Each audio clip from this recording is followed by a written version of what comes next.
Hi, everyone. I first want to start off by thanking you for all of the hard work you've been putting into online learning. We all know it is not easy. We've all had to figure out ways to communicate, ways to learn new technology, ways to just function as we're staying at home. So thank you for all of the work, all the effort you've been putting in.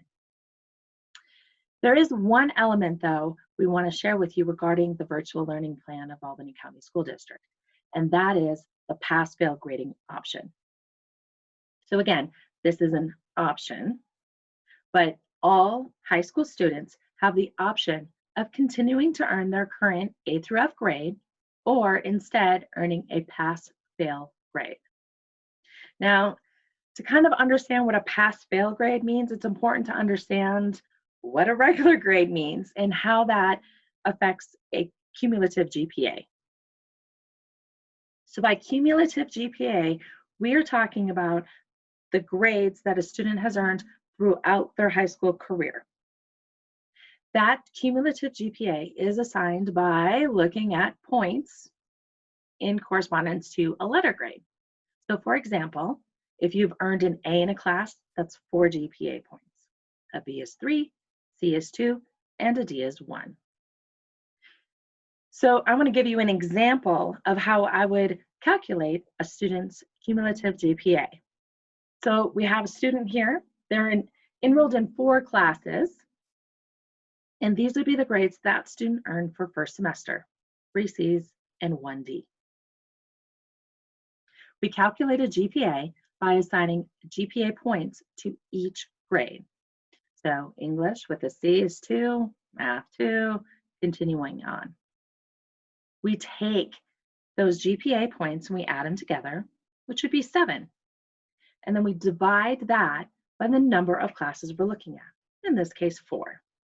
So 7 divided by 4 is 1.75, which represents this student's cumulative GPA. Now, this student has continued on in those same 4 classes and it's second semester.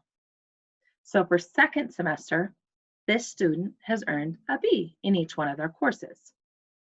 So we know that from first semester, they earned 7 GPA points. And for second semester, we're going to add those 4 B's into their GPA.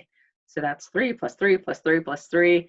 With that 7, a total of 19 GPA points. We take 19, we divide it by the number of classes that we're looking at, which is 8 now, for a cumulative GPA of 2.375. Now, this student's GPA, if you remember from the first screen, was a 1.75, and now they've gone up to a 2.375.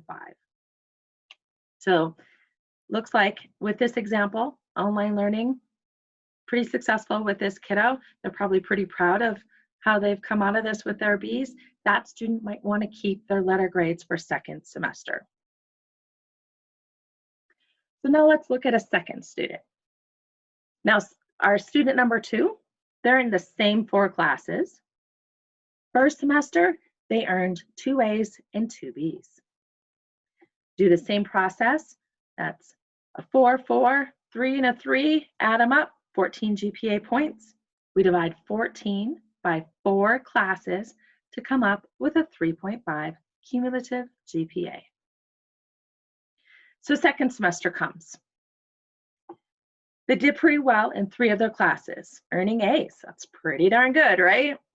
And then science, they earned a D.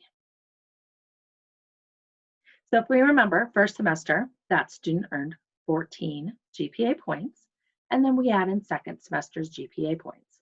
4 plus 4 plus 4 for those 3 A's, and then the D was 1 GPA point for a total of 27. We take 27 and we divide it by 8, which is the number of classes we're looking at now, for a 3.375 cumulative GPA. Now, that student's GPA has gone down. And that student might be a really good candidate for a pass-fail option for science. So let's take a look at what that means. So not everything's the same. We still have first semester grades there, second semester grades there, but instead of that D, it has been replaced by a P representing pass. We now look at the new calculation. Still the 14 GPA points from first semester, but now we are just adding in those letter grades. And for this student, those letter grades were A's. So it's 14 plus 4 plus 4 plus 4 for a total of 26 GPA points. We take 26 and now we divide it by 7. And this is important. We divide it by 7 because we're only looking at 7 classes or 7 grades. We're not looking at that passing grade. That's not calculated into a GPA. So we take 26, we divide it by 7, and this student has a 3.71 cumulative GPA.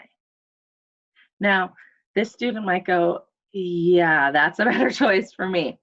And that's really something they're going to be chatting with their school counselor and their family and their teacher about. But this would be an example of a student who really may want to consider a pass-fail grade for that science course.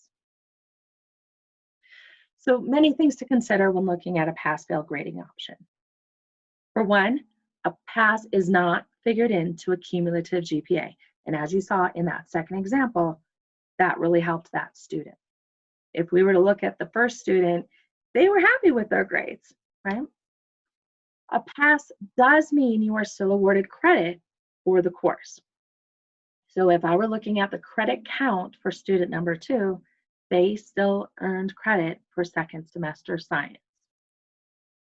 The pass also still counts towards the Hathaway Success Curriculum, but it does not count towards your Hathaway GPA because, again, you're not earning any GPA points for a passing grade. Okay. There are also other factors to consider, and some of these are a little bit unknown, but they are things to think about and discuss with your family and your school counselor. First would be future colleges. Our inboxes are filled with colleges giving us information about what things will look like for next year. And they also know that high schools are kind of going through this grading process and things are looking different on their setting. So future colleges really do understand that some students might only have pass-fail grades from their schools. That's what's happening at some schools across the country. Some schools in the country are saying it doesn't matter. You will still continue to earn an A through F grade. And then there are schools like Laramie High School that are giving that option. So they do understand that they're going to see a whole variety of grades on transcripts coming into colleges. See 4 years from now. Another factor, NCAA and other eligibility clearinghouses. If you are looking at playing collegiate sports, you go through a clearinghouse which determines your academic eligibility. For some of you, maybe the pass-fail option is a good choice. It's not going to affect your eligibility.